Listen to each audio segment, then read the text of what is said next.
যুদ্ধ যারা দেখে নাই তারা বুঝবে না, যুদ্ধ যারা দেখে নাই তারা এটা বুঝবে না কেমন যুদ্ধ ছিল।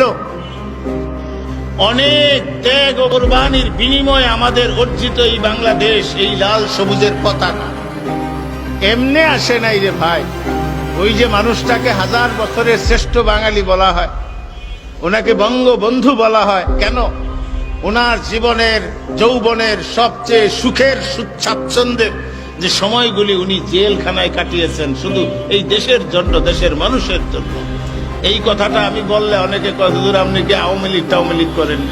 আরে না ভাই, একটা সত্য ভাষণ দাও, একটা সত্য ভাষণ। এটা 30 লক্ষ, যত লক্ষই হোক, মানুষের রক্তের বিনিময়ে অর্জিত হয়েছে এই বাংলাদেশ।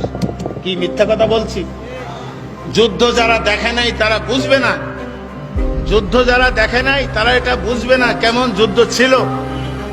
সেই অর্জিত বাংলাদেশ আমার গর্বের দেশ। আমি বাংলাদেশী, আমি বাঙালি, এটা আমার গর্ব।